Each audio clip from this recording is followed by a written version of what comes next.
what we're going to do now is focusing on our breathing. And this is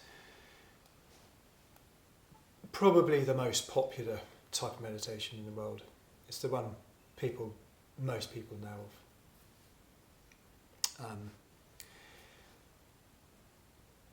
And it is as simple as focusing on your breathing, coming and going. And you'll probably end up with a favourite part of your breathing to focus on. So whether that might be your nostrils, or in your throat, in here, your chest, or in your abdomen. And as you relax, you'll find that your breathing actually feels like it's going deeper and deeper down, until when you're very relaxed, you're kind of doing these really low breaths down here. A lot of the time, when people are anxious or very active in the day, they're kind of breathing from here.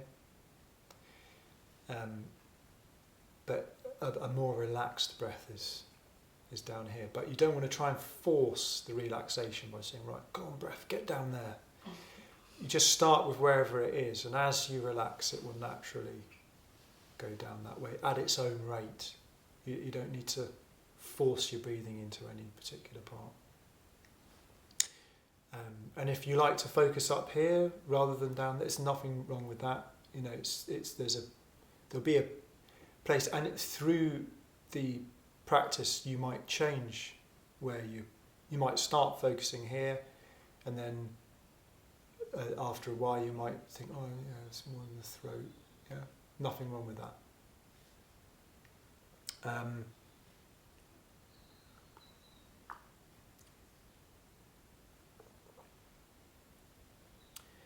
what you'll notice is that it's very difficult to focus on your breathing. It would seem like the simplest thing in the world, but you'll be following your breathing, and then all of a sudden you'll be daydreaming about playing the cello or walking your dog, and then you recognise it, come back to focusing your breath, you'll wander off eventually somewhere else, you recognise that you're doing that, come back up. It's like waking up you sort of daydreaming, and then you wake up from the daydream, bring yourself back. But the really, really important thing is to not go, so you're daydreaming and then you go, oh, for God's sake, I'm daydreaming. You're such an idiot, stop daydreaming, just focus on your breath, come on. That's really not the way to do it. It's a bit like, with a child, with your children, it's not, you don't want to be kind of like, stop doing that, you're not, don't want to treat yourself like that. You want to treat yourself more like, let's remember you're eating your lunch now. See, my kids wander off, and it's like, okay, your lunch is on the table, because everybody has this experience, and you just get better and better at it as you practice, till eventually you can just focus on your breathing to the exclusion of everything else. And the goodie at the end of this, perhaps one of the nice things that happens is your breath becomes extremely enjoyable when you get very, very relaxed and focused on your breathing. It's a very, very pleasurable sensation through your whole body. And also,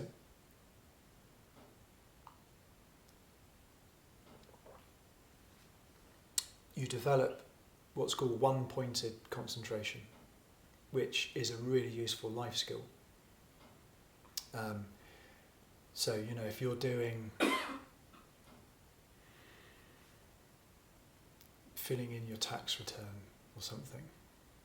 It's a good thing to just be able to focus on that task, get it done, rather than just go on Facebook for a little bit and just check what the weather's doing tomorrow, or we're getting distracted from. Obviously, it's a really useful task to be able to just focus on things,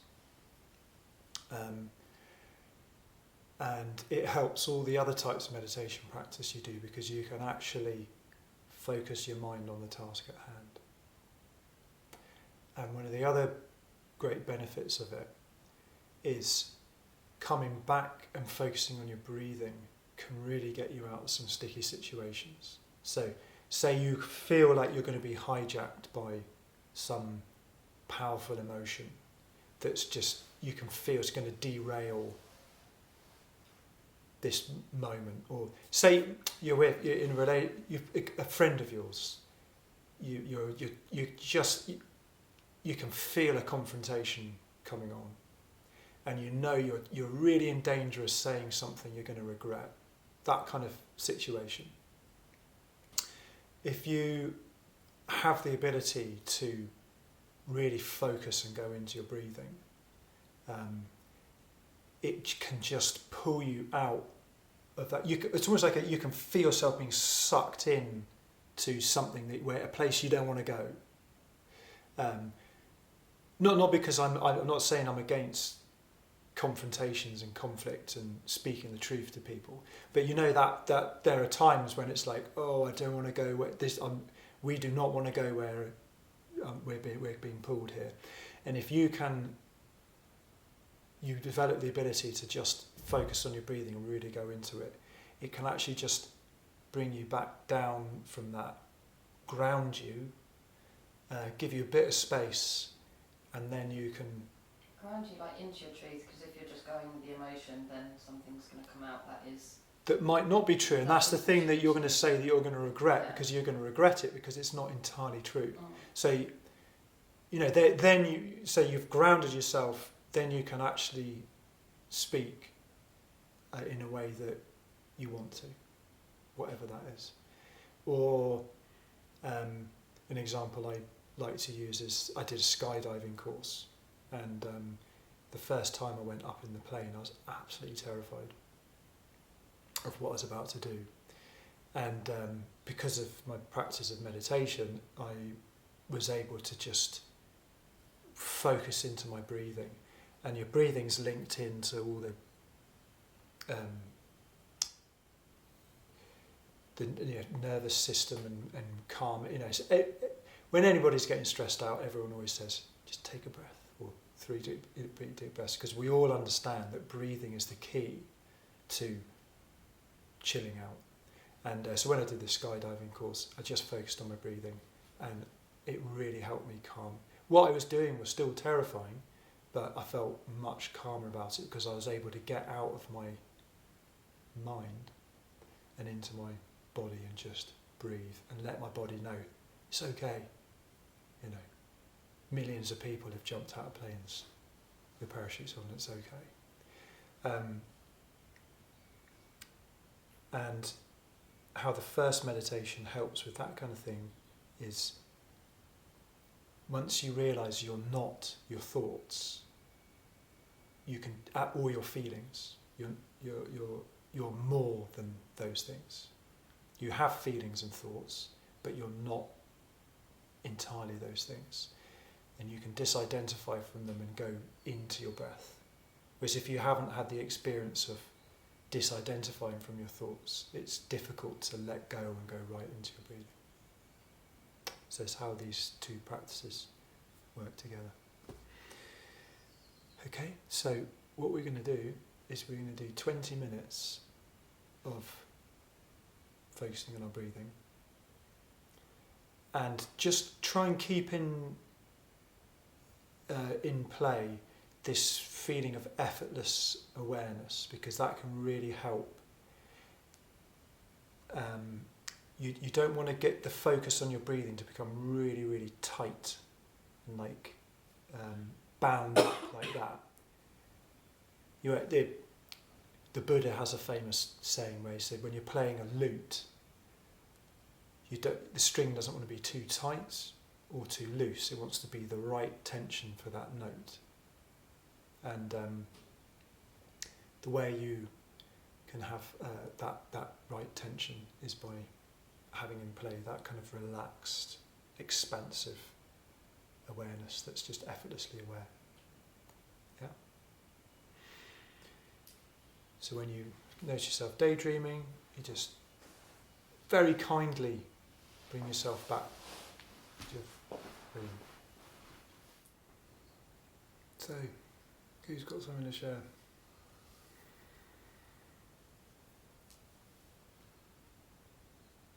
Quickest 20 minutes ever. Hey? Quickest 20 Yeah. minutes ever.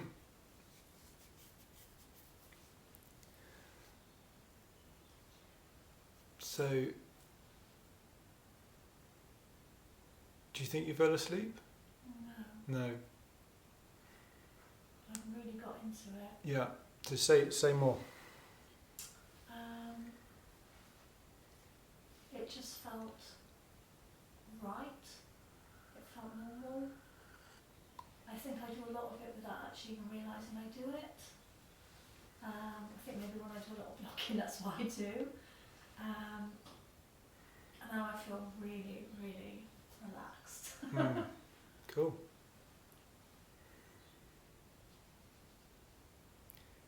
This would you say for you this feels like your kind of home base technique? Yeah. Definitely. Yeah.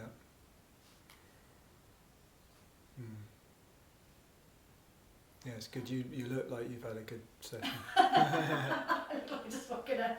And when you, I don't know what you call it. What do you call it with the? Did you call it ringing the bell? Or? Well, this is actually a Tibetan singing bowl, Mm-hmm.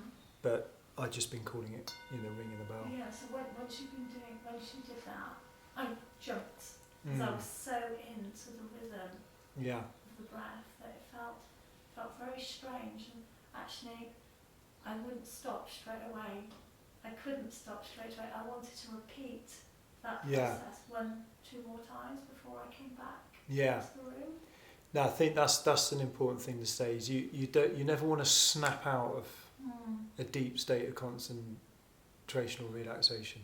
You always want to just slowly do it, because if you get jerked out of it, a bit like being woken up really suddenly, it's not very good for your body to do that. Was it? I could hear someone was breathing very, very slow and long. Was that you? Or? I could hear your breathing. Was Yeah. it slow and long? I don't know. I think I remember it being. Was that you? Yeah. Yeah.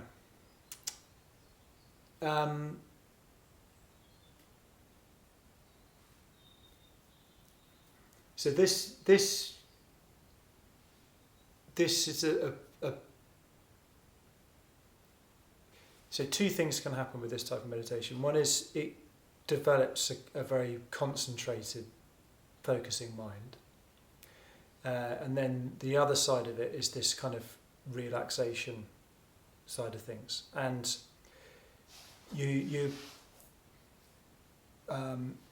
so the benefits of the relaxation side of things are obvious, but the downside of it can be you can end up using this kind of meditation as a way of numbing discomfort or pain in your life.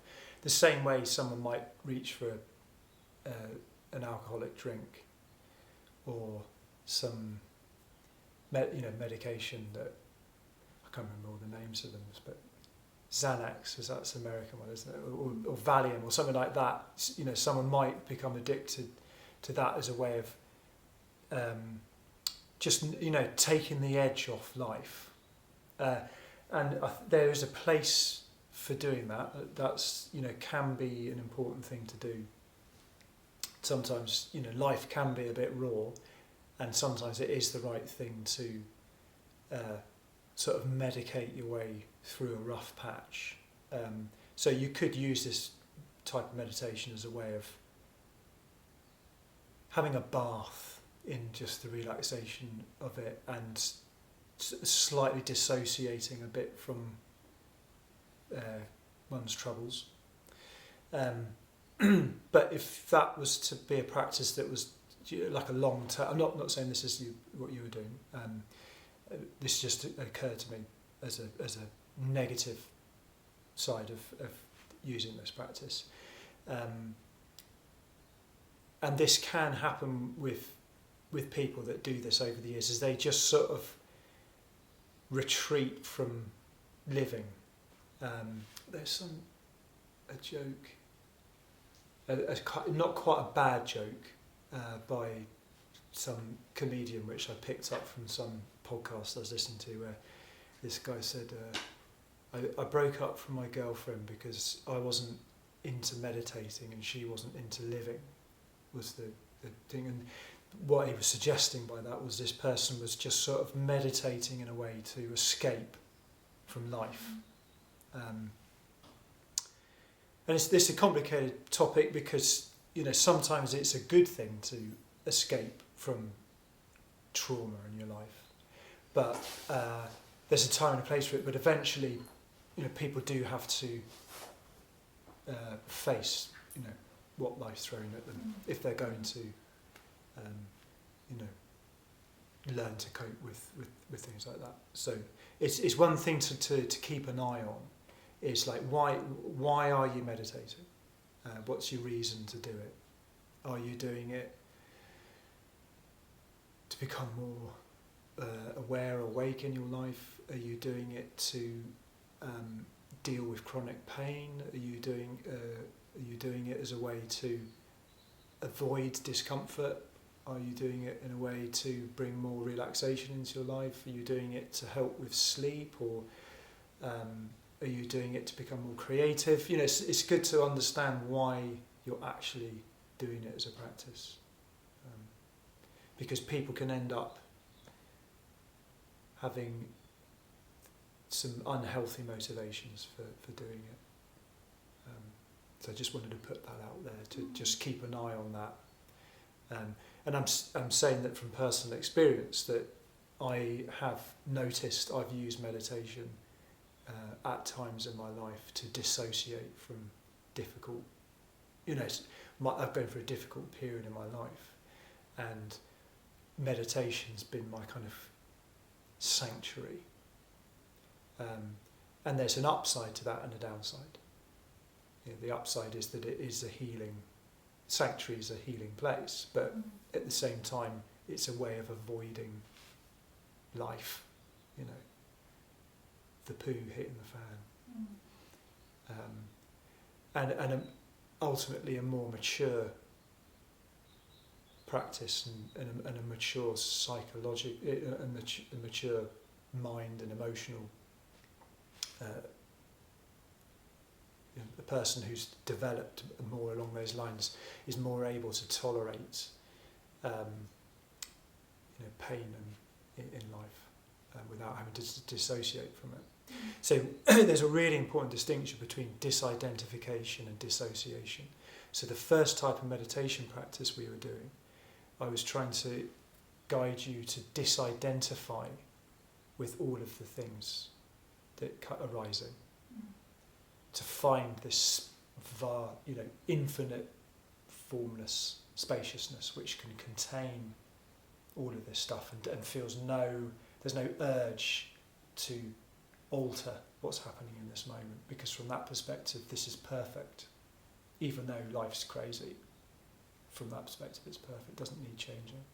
But from the perspective of your personality, you really should be changing your life, making it better, But from the perspective of your perspective as awareness, there's no impulse to change anything, which is a great thing to recognise, that there's a part of you which is totally at home with this as it is. And that's different from dissociating. So dissociating would be distancing yourself from pain and discomfort because you don't want to feel it. Whereas the practice of awareness, you're disidentifying from things, but you're not dissociating from them because you're keeping your awareness. So associating is like the negative word and disidentifying is like the positive word. Yeah. Kind of thing. Yeah. So, yeah. How about your experience, Lindsay? I found it really calming. When I've done it in the past, I've not been able to keep my focus on my breath at all. So I found it really calming that I actually could. But then I also got distracted because I was thinking, oh, I can do it. And I realised that I actually wasn't fully concentrating on my breath. Yeah.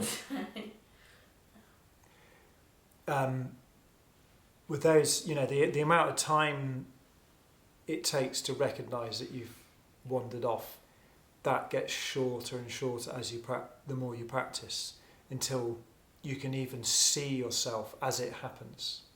You can actually notice it really quickly and bring yourself back. And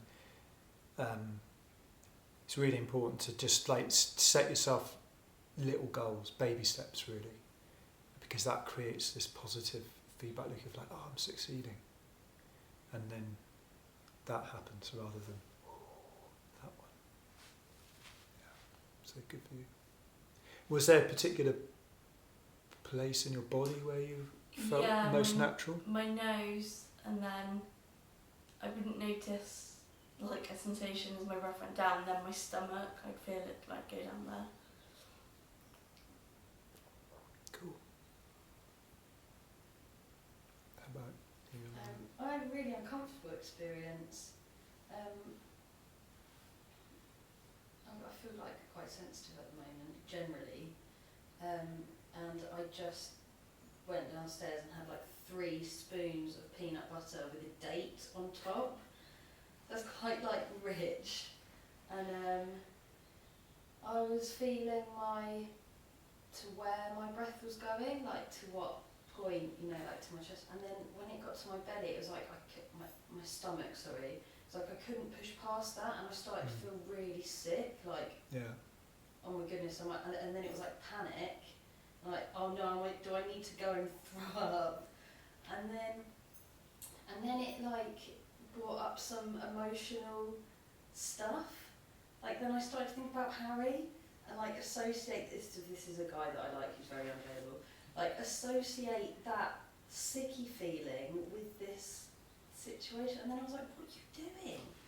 Like go back to your breath, and then I was like, wait, I don't need to, I can just step back from it and not be like it really quickly, as soon as I noticed my breath that my stomach was getting to my stomach, it really quickly became like very intense and all of this stuff really, and then so I was like, just take a step back, like this is what we're doing.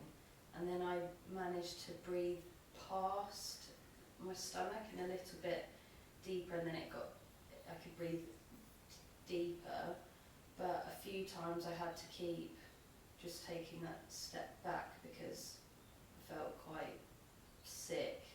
Like now I'm just sitting here because I just feel a bit like, ugh. But yeah, that's quite interesting. It was very like emotional, and I can feel it now. I'm just in my got dates and peanut butter in my belly. Yeah. Well, so you ate some rich food. I can imagine what that would. Well, I know what that would feel like in my stomach because I've eaten that sort of thing many times in my life. And that's a sort of food which is quite slow to digest, and it's really rich. It's sort of, and so you've eaten that kind of food. It's entirely natural for your stomach to feel the way it was feeling. There's nothing wrong with that, and it just takes a bit of extra time for your body. If you ate some watermelon, for example, you might, that passes through really quickly, and you might feel really full to begin with, but then very quick, over the minutes, literally, you start to feel more comfortable.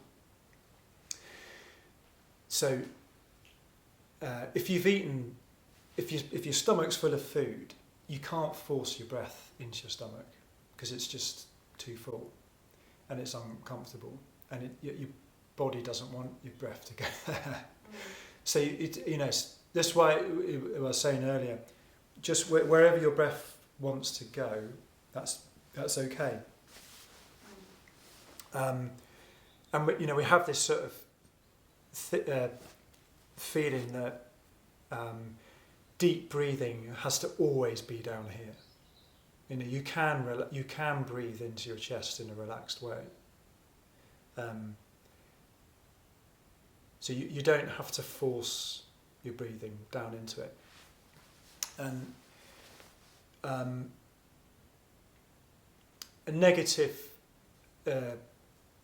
physical sensation quite often starts to churn up negative emotion or feelings, and then negative thoughts, and it's sort of like a sort of foundation, and suddenly it all starts building up like this whole big building and city on top of this little thing, and it's a little bit like a bit of grit in the system or something, which just starts create like a cascade effect.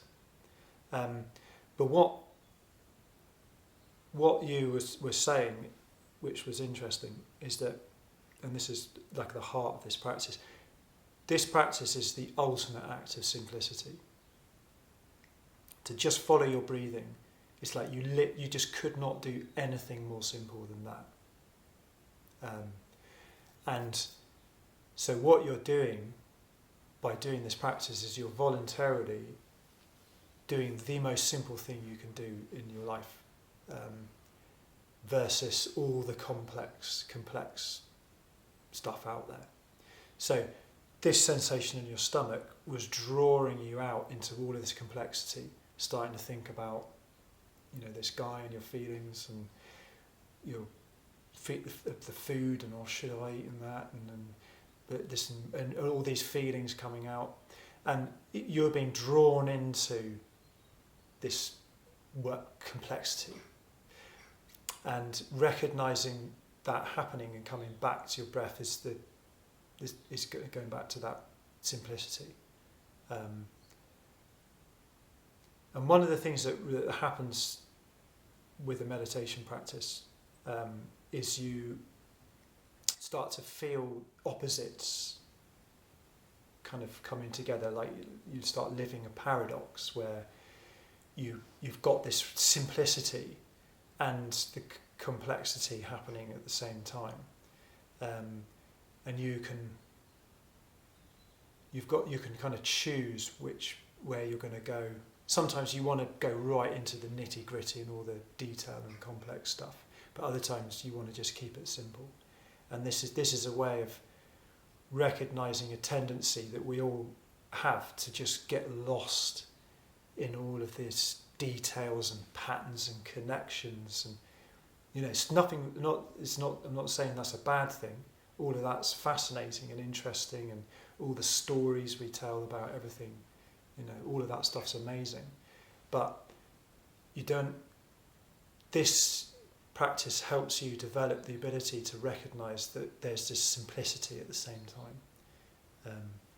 That if you can hold that simplicity, so with the awareness meditation we were doing beforehand, if you can hold the simplicity and directness of that awareness and have all of this complicated life stuff moving through just that simple awakeness, then you've got this really nice, complete kind of yin-yang picture. And then with this breathing, you've got the simplicity of being anchored in that bodily, just such a simple in-out breathing. And you can, that can be an anchor to hold you in, to hold on to when all of this complexity is going on at the same time, without you getting lost in it. Does that make any sense or make you think anything?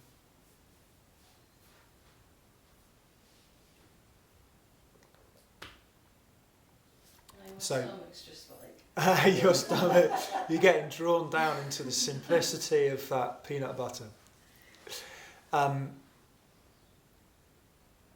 So I take what you said there as a positive recognition of, you could see, you're aware of all of the sort of cascade of effects happening, and you could feel yourself getting sucked back into it, and then you were like, oh, I can just forget all of that and focus back on my breathing. So when life gets a bit complicated, it can be overwhelming. And this is where this kind of practice is quite good for just bringing it back simple. Because the simplicity in life is as true as the complexity. They're both true. So it's not like one is better than the other. They're just complementary. It's like this dance of opposites.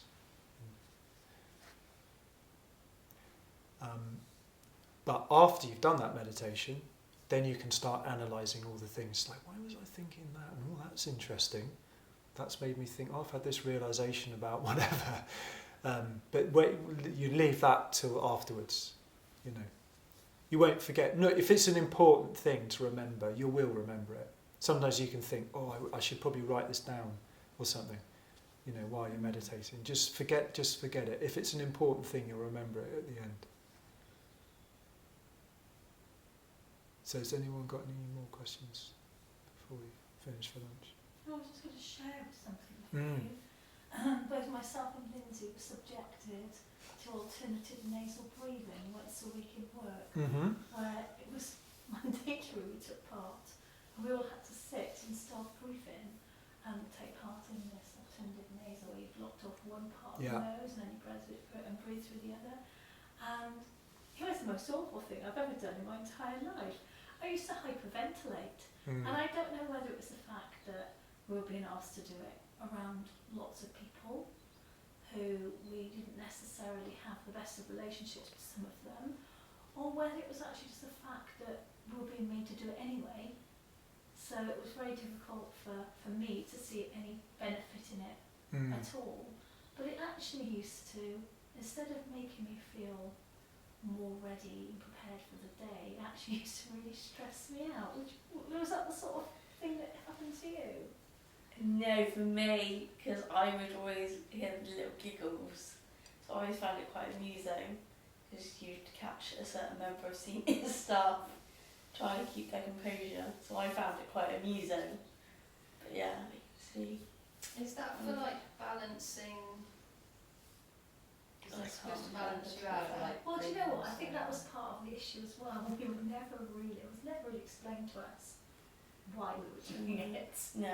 I think it was a tick in the box so that it was for staff well-being. For staff well-being, so they could tell the school inspectors that we look after staff well-being, we make everybody do one. Everybody gets invited to do nasal breathing, alternative nasal breathing every week. But I don't know, it was awful for me. I used to sometimes think of excuses not to go in, just so I wouldn't be subjected to it.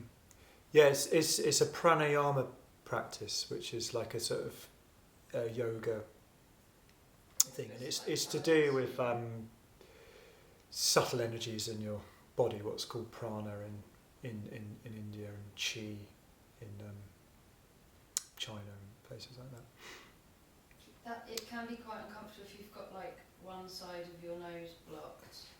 So I've done that in yoga and I didn't really like it, but you're supposed to just breathe through it, but I didn't like that because I'd find that one side would be blocked But some people love that.